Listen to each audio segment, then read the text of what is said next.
Som. Boa noite, amados. Graça e paz. Amém? Nós louvamos o nome do Senhor pela alegria que nós temos de poder nos reunir mais uma vez aqui na casa do Senhor para podermos adorar e bendizer o seu santo nome. Somos gratos a Deus porque Ele um dia nos chamou, nos resgatou para que nós pudéssemos juntos adorar, glorificar e bendizer o seu nome, não apenas quando estamos reunidos em família do Senhor, como no culto desta noite, mas em todo o tempo, onde quer que nós estejamos. Nós vamos fazer a abertura do culto e eu quero mostrar para você, mais uma vez, o poder da palavra de Deus em toda ela. Às vezes, queridos, nós vamos ler alguns textos da palavra de Deus e vamos passar desapercebidos, mas há um tempo atrás eu vi o pastor Spurgeon, dando uma pequena meditação em cima desse texto e ele me chamou muita atenção. Abra lá sua Bíblia em Êxodo capítulo 20 e o verso de número 25. O Evangelho muitas vezes está em pequenas porções da palavra de Deus, em muito pequenas porções. Mas como nós não temos às vezes toda a compreensão do Evangelho, nós às vezes perdemos essas pérolas da palavra de Deus. Êxodo 20 e o verso de número 25, que diz o seguinte: se me levantares um altar de pedras, não farás de pedras lavradas. Ou seja, você não pode trabalhar essas pedras, elas têm que ser pedras naturais. Pois sobre ele, se manejares a tua ferramenta, profaná-lo-ás. O que o Deus está instituindo nesse contexto? Ele está ensinando para aquelas pessoas o seguinte: olha, vocês querem levantar um altar? Algum dia vocês vão levantar um altar para adoração? Então, se vocês forem fazer, Deus está dando instruções. E aqui no verso 25, ele diz que se for um altar de pedras, primeira coisa que você encontra nesse texto é a condição.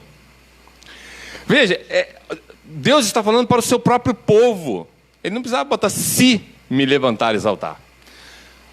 Esse se, queridos, aponta para uma tragédia que acontece também na nossa geração, como aconteceu no povo de Israel. Muitas pessoas que se dizem de Deus, mas não são do Senhor. Então, o se aqui é para nos alertar do perigo de nós estarmos nos enganando a nós mesmos.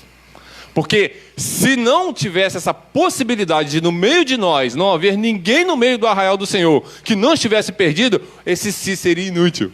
Mas o se é para nós atentarmos para a obra salvadora de Cristo. É para lá que ela está apontando. Porque esse altar é para adoradores. É para alguém que quer adorar ao Deus único e verdadeiro. Então, preste bem atenção nesse si que a Bíblia vai trazer. São sis importantes, e não somente os si, mas também os mas da graça. Mas graças a Deus por Jesus Cristo, há muito si, há muito mas nas Escrituras que vão trazer porções do Evangelho. Em segundo lugar, querido, eu quero que você atente que você não pode erguer um altar com base no que você acha ou no que você pensa. O texto é específico. Olha, você não pode pegar pedras e querer mexer com elas. Não, elas têm que ser pedras que eu produzi. É pedra bruta, é do jeito que ela está. Se você tentar meter ferramenta aí para dar uma ajeitadinha na beirada que está com ponta, você vai profanar o meu altar. Você não vai ajudar na montagem desse altar. Você não é capaz, você é incapaz. Ao tentar ajudar, você vai atrapalhar. Eu estava saindo de casa agora, estava ouvindo uma pequena mensagem do Spurgeon sobre o entretenimento na igreja. É isso. Quando você tenta botar, por exemplo, entretenimento na igreja, é você tentando dar uma paradinha na pedra bruta. Não faça isso com o seu culto. Não erga altar ao Senhor dessa forma. Depois nós vamos ver, queridos, a terceira coisa que Deus é que estabelece. Eu acho isso maravilhoso nesse texto. E a gente poderia gastar horas aqui, porque ao estabelecer parâmetros, ele está apontando para a salvação em Cristo, que ele também estabelece parâmetros. Ele vai erguer um próprio altar. Nós sabemos que tudo na Bíblia aponta para Cristo, certo? São sempre tipos. O altar é onde Cristo será crucificado. É lá. Você vê? Você não tem como ajudar isso. O Pai foi que preparou tudo para que pudesse ser executado o seu Filho. Para quê? Para que trouxesse salvação a pecadores como nós. Então, esse texto aqui ele é profundo nessa questão de Deus monta todo o altar já para que nós pudéssemos adorar com perfeição. A gente não tem como ajudar. Ele estabelece os parâmetros, ele estabelece a forma como isso deve acontecer. Você não pode tentar ajudar. E por último, o verso de número 25, ele vai finalizar dizendo assim: por isso sobre ele não manejarás a tua ferramenta. Porque se você fizer isso, você vai profanar. Ele está apontando para a obra salvadora de Cristo de forma perfeita. Expiação, propiciação, justificação, redenção, eleição, adoção, morte substitutiva, glorificação, predestinação. Por quê? Porque você não pode ajudar em nada disso que ele está nos ensinando através das Escrituras. Você não pode ajudar Deus a salvar pessoas.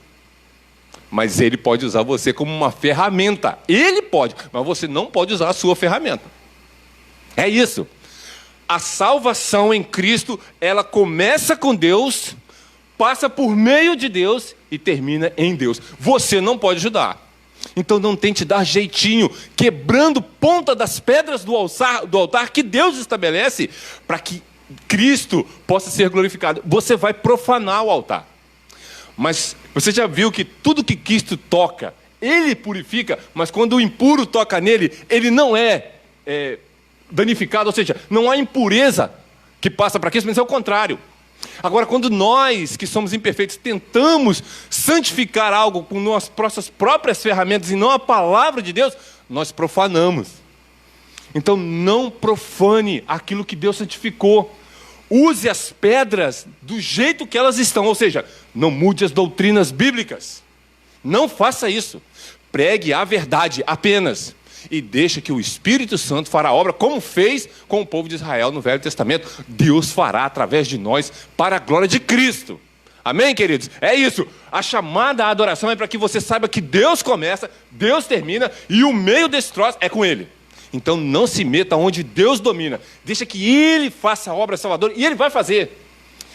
Tem um texto em Isaías que diz assim, ó: e ele viu o fruto do seu penoso trabalho e ficou satisfeito.